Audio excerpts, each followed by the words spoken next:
சிலுவையில் பேசினதான 5வது வார்த்தை. யோவான் எழுதிய சுவிசேஷம் 19வது அதிகாரம் 28ஆம் வசனம். யோவான் எழுதிய சுவிசேஷம் 19வது அதிகாரம் 28ஆம் வசனம். அதன் பின்பு எல்லாம் முடிந்தது என்று இயேசு அறிந்து வேத வாக்கியம் நிறைவேறத்தக்கதாக தாகமாயிருக்கிறேன் என்றார். ஒரு விசை கண்களை மூடி செபிப்போம். எங்களை அதிகமாய் நேசித்து வழிநடத்தி வருகின்றதான எங்கள் அன்பின் பரலோக பிதாவே, அப்பா, அந்த புனித வெளியில கூட ஆண்டவரே, அப்பா, நீர் சிலுவையில் மொழிந்ததான இந்த 7 வார்த்தைகளை கொண்டு நாங்கள் தியானிக்கிறோம் ஆண்டவரே. அப்பா, ஒவ்வொரு வார்த்தைகளையும் ஒவ்வொரு பூக்களாக நாங்கள் எண்ணுகிறோம் ஆண்டவரே. அப்பா, இன்று நாங்கள் கேட்ட 4 வார்த்தைகளையும் ஆசீர்வதித்த தேவன் ஆண்டவரே. அப்பா, இன்று பேசக்கூடிய 5வது வார்த்தையும் என் தேவன் ஆண்டவரே ஆசீர்வதிக்கும்படியாக கூட செபிக்கிறோம் ஆண்டவரே. வந்து கேட்கிற ஒருவரும் வெறுமையாய் போய் விடாதபடி ஆண்டவரே ஏசப்பா, ஆணித்தரமான ஆண்டவரே, உம்முடைய கைகளால் பதிந்த அந்த ஆணி ஆண்டவரே ஏசப்பா, உம்மை எவ்வாறு காயப்படுத்தினதோ ஆண்டவரே ஏசப்பா, நீர் எங்களுக்காக சிந்தின இரத்தத்தை ஆண்டவரே வந்திருக்கிற ஒவ்வொருவரும் மேலும் ஆண்டவரே என் தேவன் தெளித்த ஆண்டவரை கேட்கிற ஒவ்வொரு வார்த்தைகளும் ஆணி பாய்ந்த கரங்களாய் அவர்களுடைய இருதயங்களை தாக்கும்படியாக கூட செபிக்கிறோம் ஆண்டவரே. ஒரு மரும் வெறுமையாய் போய்விடாதபடி ஆண்டவரே என் தேவன் உம்முடைய வார்த்தைகளை கொண்டு ஒவ்வொரு உள்ளங்களையும் பேசப்போவது அதற்காக கூட நன்றி செலுத்துகிறோம் ஆண்டவரே. ஆமேன்.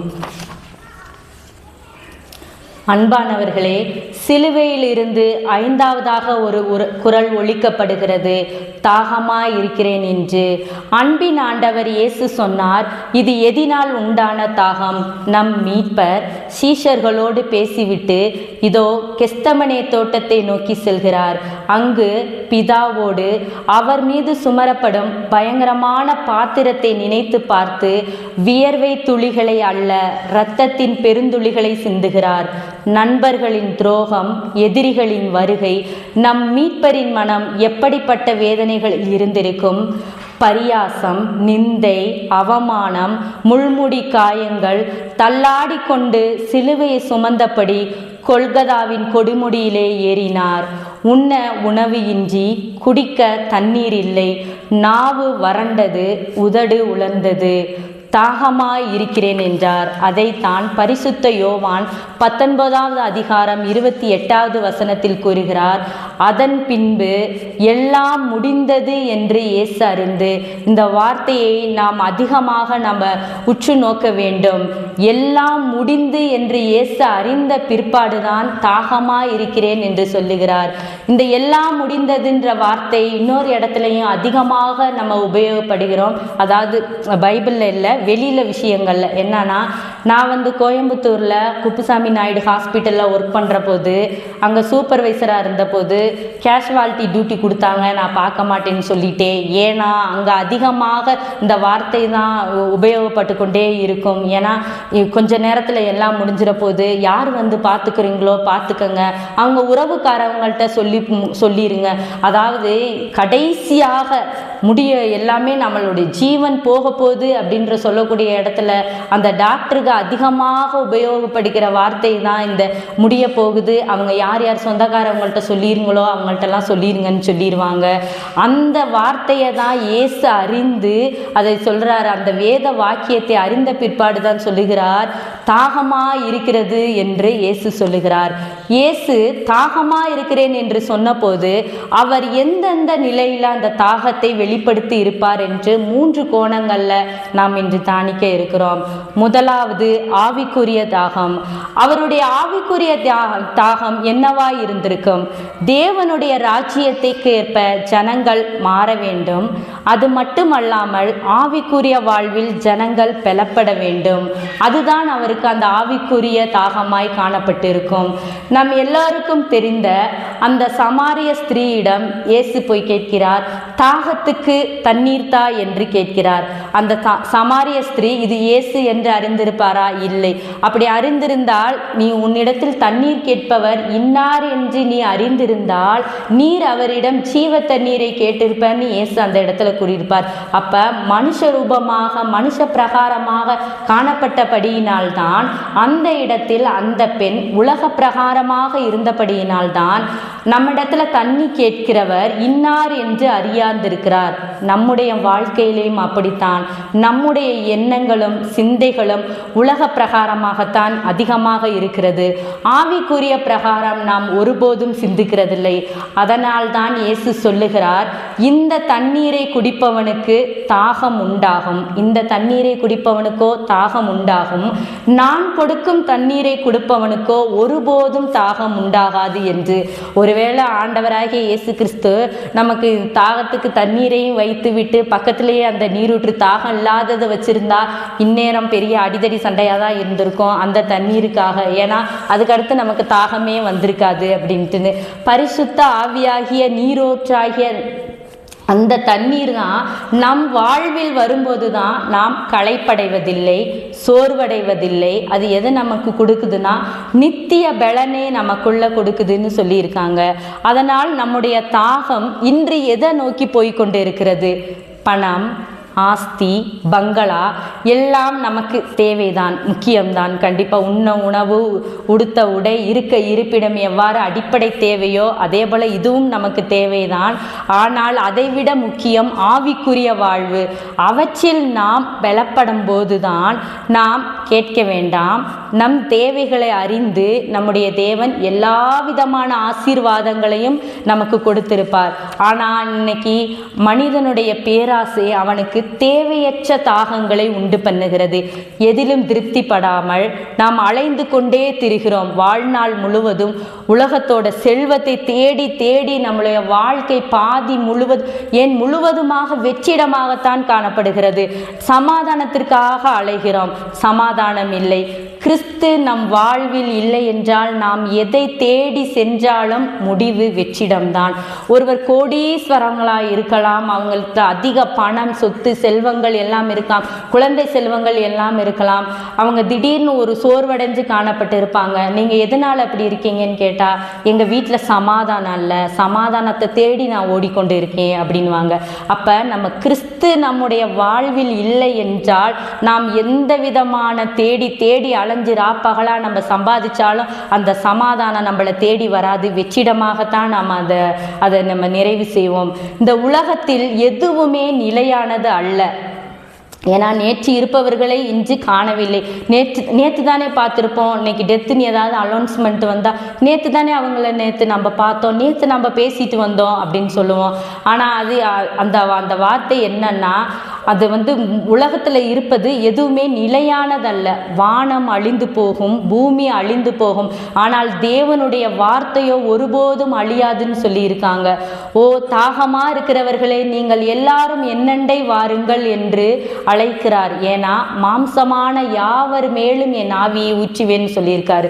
இது நல்லா கவனிக்கணும். மாம்சமான யாவர் மேலும், மாம்சன்றது இன்னைக்கு கிறிஸ்டின், ஹிந்து, முஸ்லீம் தனித்தனியாக இல்லை. மாம்சம்ன்றது எல்லாத்தோட உடம்புலையும் இருக்கு. அப்போ எல்லாருக்கும் ஆவியை ஊற்றுவது தான் நம்முடைய பரமபிதா இயேசு கிறிஸ்துவினுடைய சித்தமாய் இருக்கிறது. ஆவியை ஊற்றுவேன் என்கிறார். அவருடைய ஆவிக்குரிய தாகத்தை தணிக்க இன்று 7 வார்த்தைகளை கேட்க வந்திருக்கிற நாம் ஒவ்வொருவரும் நம்மளை ஒப்பு கொடுப்போம் இயேசுவின் இடத்தில். 2வதான தாகம் சரீர பிரகாரமான தாகமாக இருக்கிறது. நம் பாவங்களுக்காக அவர் அடிக்கப்பட்டார், ஒடுக்கப்பட்டார், நொறுக்கப்பட்டார். நம் அன்பார்ந்த இயேசுவின் சரீரத்திலும் களைப்புகளும் சோர்வுகளும் இருந்தது. ஏன்னா அவரும் மனிதனாக தான் இந்த உலகத்தில் அவதரித்தார், தெய்வமாக அவதரிக்கல. அதனால் அவருக்கு சரீர பிரகாரமான ஒரு தாகம் இருந்தது. அதாவது யோவான் 11ஆம் அதிகாரத்தில் சொல்லுது, இயேசு அழுகிறவர்களோடு நின்று அழுதார் என்று. ஏன்னா அவரும் மனிதனாகத்தான் இருந்தா. அதனால அன்று லாசர் இறந்துட்டார் சொல்றப்ப அவங்க அழுகிறவர்களோடு நின்று கொண்டு என்ன பண்ணார், இயேசுவுக்கும் அந்த ஆவியிலே கலக்கமடைந்து என்ன பண்ணாராம், அழுதார்னு அப்படின்னு சொல்லியிருக்கிறது. அவர் தெய்வமாக இருந்தாலும் இந்த உலகத்தில் முழுக்க முழுக்க மனிதனாகத்தான் அவதரித்திருக்கிறார். அவர் கல்லோ மரமோ மண்ணோ சிலையோ அல்ல. அவர் பாடுகள் அனுபவிக்கும் போது உயிருள்ள ஒரு தெய்வமாகத்தான் அவர் காணப்பட்டார். தாகமாய் இருக்கிறேன் என்றார். அவர் காயப்பட்டு அவருடைய சரீரமெல்லாம் குத்துயிராய் இருக்கிறது. கால்கள் ஆணிகளால் துளைக்கப்பட்டிருக்கிறது. அவரது அழகான உருவம் இன்னதென்று தெரியாமல் சீர்குலைக்கப்பட்டிருக்கிறது. அந்த சூழ்நிலையில தான் ஆண்டவராகிய இயேசு கிறிஸ்து சொல்லுகிறார், தாகமாய் இருக்கிறேன் என்று. அப்பொழுது அவருக்கு கடற்காடானை காடியிலே தோய்த்து ஈசோப்பு தண்டிலே மாட்டி அவர் வாயினிடத்தில் நீட்டி கொடுத்தார்கள். ஏன் அந்த இடத்தில் தீர்ப்பதற்கு அவரால் தண்ணீர் வரவழைத்திருக்க முடியாதா? அநேக அற்புதங்களை செய்த தேவன் கானாவூர் கல்யாணத்தில் திருமணத்தில் தண்ணீரை திராட்சை ரசமாக மாற செய்த தேவன் இன்று சிலுவையில் தொங்கிக் கொண்டு ஓ தாகமா இருக்கிறேன் என்று சொல்லுகிறார். அவர் பக்கத்தில் ஒரு நீரூற்று உருவாக்க முடியாதா? ஏன் அப்படி செய்தார் அப்படின்னு என்றால், ஏன் அப்படி அவர் செய்யவில்லை என்றார்? எல்லாவற்றிற்கும் ஒரே பதில், அந்த அவர் அனுப்பின பிதாவின் சித்தத்திற்கு கீழ்ப்படிந்திருந்தார். அதனால தான் அந்த இடத்துல ஒரு நீரூற்று வந்திருந்தா நம்ம தாகம் தணிஞ்சிருக்குமே, காடியில தோய்த்து கசப்பானதை நமக்கு கொடுக்குறாங்களேன்னு அவர் ஒரு பொழுதும் நினைக்க கூட இல்லை. ஆனால் நம்முடைய அன்பன் ஆண்டவர் நமக்கு விதைத்து சென்ற வேத வசனத்திற்கு இன்று நாம் கீழ்ப்படுகிறோமா? அவர் அவ்வளவு பாடுகள் அனுபவித்திருந்தாலும் அந்த பிதாவின் சித்தம் நிறைவேறத்தக்கதாக தான் அவர் தாகமா இருக்கிறேன்னு சொல்லி இருந்தார். அவர் வேத வசனத்திற்கு கீழ்ப்பட்டிருந்தார். நாம் இன்று வேத வசனத்திற்கு கீழ்ப்படுகிறோமா? நம்மை குறித்தும் நம் சரீரத்தை குறித்தும் மட்டும்தான் நாம் சிந்தித்து கொண்டிருக்கிறோம். அவர் நமக்காக சிந்தின ரத்தத்தை நினைத்து பார்க்கிறோமா? இல்லை. நம்ம இன்னைக்கு ஒருத்தவங்க ஏதாவது ஒரு உதவி, ஒரு பண உதவியோ ஒரு சரீர ரீதியாக ஒரு உதவி செஞ்சிட்டோம்னா நம்ம நினைத்து பார்த்திருப்போம். ஆனால் அன்று இயேசு கிறிஸ்துவானவர் மத்தேயு நற்செய்தியிலிருந்து அவர் செய்கிற ஒவ்வொரு அற்புதத்தையும் பார்த்திருந்தா, அன்னைக்கு அற்புதம் பெற்றவர்கள் மாத்திரம் அவர் பாதத்தருகே நின்றிருந்தால் அங்கே நின்றுக்க கூட இடம் இருந்திருக்காது. அவ்வளவு பேர் நின்றிருப்பார்கள். குஷ்டரோகிகள் நின்றிருப்பார்கள், கண் பார்வை அடைந்தவர்கள் நின்றிருப்பார்கள், அந்த பெரும்பாடுள்ள ஸ்திரீ நின்றிருப்பாள், இறந்த லாசரு கூட அந்த இடத்தில் நின்றிருப்பார். ஆனால் அவர் சிலுவையில் அறைந்த நேரத்தில் அவர் அருகில் நின்றவர்கள் கொஞ்சம் பேர் மாத்திரம். ஏன்னா அவர் செய்த அற்புதத்தை அன்று யாருமே அவர் செய்த நன்மைகளையும் சரி அற்புதத்தையும் சரி, அவர் இறந்தவரை உயிரோடு எழுப்பின தேவன் அப்படின்றதை கூட அவங்க அறியாத மக்களாய் கூட அவர்களுடைய கண்கள் இருளடைந்ததாய் காணப்பட்டது. அதனால தான் அவங்க அதை நினைத்து கூட பார்த்ததில்லை. நாமும் இன்று நம்முடைய அந்த மக்களை போல் இல்லாமல் இயேசு சிந்தின ரத்தத்தை நினைத்து பார்க்கிற மக்களாய் நாம் வாழ வேண்டும். நம்முடைய வாழ்வையும் அவர் கையில் ஒப்பு கொடுக்க வேண்டும். நம் சரீர தாகத்தை தீர்க்க நம்மை அவர் கையில் ஒப்பு கொடுப்போம். மூன்றாவதாக ஒரு தாகம், ஆத்தும தாகம். நாம் அனைவரும் சிந்திக்க வேண்டியதான ஒரு முக்கியமான ஒரு தாகம் ஆத்தும தாகம். ஏன்னா நம்முடைய இரட்சகராகிய இயேசு கிறிஸ்து உலகத்தில் வாழ்ந்த நாட்களில் மனுக்குலத்தில் அக்கறை உடையவராக காணப்பட்டார். காணாமற் போன இஸ்ரவேல் வீட்டாருக்காக அனுப்பப்பட்டேன் என்று சொல்லுகிறார். காணாமற் போன இஸ்ரவேல் வீட்டாருக்காக அனுப்பப்பட்டேன் என்று சொன்னார். அதை தான் எபிரேயர் 9வது அதிகாரம் 22வது வசனத்தின்படி, நியாய பிரமாணத்தின்படி ரத்தம் சிந்துதல் இல்லாமல் மன்னிப்பு உண்டாகாது. இயேசு சிலுவையில் பேசின முதலாவது வார்த்தை மன்னிப்பு. அந்த வார்த்தைக்குரிய அர்த்தம் நிறைவேறத்தக்கதாக அவர் ரத்தம் சிந்துதல் இல்லாமல் அந்த மன்னிப்பு உண்டாகவே உண்டாகாது. அதனால தான் அவர் ரத்தம் சிந்தினார். முதலாவதாக அந்த வார்த்தையை சிலுவையில் மொழிந்தார். இன்று நாம் 5வது வார்த்தையை நாம் கேட்டுக்கொண்டு இருக்கிறோம், தாகமா இருக்கிறேன் என்று. இவற்றிலிருந்து நாம் பார்க்கும்போது அவருக்கு அடுத்ததான ஒரு தாகம், பாவத்திலும் அக்கிரமத்திலும் ரட்சிக்கப்படாமல் மேசியா என்று ஒருவர் இல்லை என்று சொல்லிக்கொண்டு திரியும் ஆத்துமாக்கள் மீதுதான் அவருடைய தாகம் காணப்பட்டது. அதாவது இன்று நாம் கடவுளை அறிஞ்சிருக்கிற நாம் அவரை தேடி இன்று வெள்ளிக்கிழமை புனித வெள்ளி அவரை நாம் தியானிக்கணும். எவ்வளவு வேலைகளாக இருந்தாலும் பரவாயில்லை, லீவு போட்டுனாச்சு நம்ம வந்துடணும். எவ்வளவு கஷ்டமாக இருந்தாலும் பரவாயில்லை, அவருடைய வார்த்தைகளை தியானிக்கணும்னு நம்ம ஓடி வந்திருக்கோம். ஆனால் இன்று மேசியாவை அறியாத அநேக ஜனங்கள் இருக்கிறார்கள். நமக்கு மாத்திரமல்ல, அவர்களுக்காகவும் தான் இயேசு இந்த ரத்தத்தை இந்த இடத்துல சிந்தி இருக்கிறார். அவர் இல்லை, அவர் சிந்திர ஒவ்வொரு ஆத்துமாக்கள் ஆத்துமாக்களுக்காகவும் தான் அவருடைய தாகம் காணப்பட்டது. மண்ணையும் பொன்னையும் வெள்ளியையும் வணங்கி அதன் மேல் நம்பிக்கையா இருக்கிற மனுஷர் எத்தனை பேர்? ஏசாயா 46வது அதிகாரம் 6வது 7 வசனங்களை பார்க்கும்போது, பையில் இருக்கிற பொன்னை கொட்டி வெள்ளியை தராசிலே நிறுத்து, தட்டான் ஒரு கூலியை சொல்லி ஒரு தெய்வத்தை உண்டாக்குகிறான், அதை தான் தெய்வமாக வணங்குகிறார்கள், அதை தான் தெய்வமாக வணங்குகிறார்கள். அது தான் இருந்த இடத்தை விட்டு அசையுமா? அசையாது. இவர்கள் கூப்பிடுதலுக்கு பதில் தருமா? தராது. இவர்கள் கண்ணீரை துடைக்கப்படுமா? கண்ணீர் துடைக்கப்படாது. இவர்களுடைய தாகங்கள் கஷ்டங்கள் தீர்க்கப்படுமா? தீர்க்கப்படாது. அப்ப நம்ம இரட்சகராகிய இயேசு கிறிஸ்து காடி கலந்த கசப்பான தண்ணியை அவர் ஏற்றுக்கொண்டதனால் பாவத்தினால் வாழும் மக்களுக்காக நாம் என்ன செய்ய வேண்டும்? அதாவது நம்மளுடைய தாகம் எப்படி இருக்க வேண்டும் என்று சொன்னால், அவருக்கு இருந்ததான ஆத்தும தாகம் நமக்குள்ளேயும் வர வேண்டும்.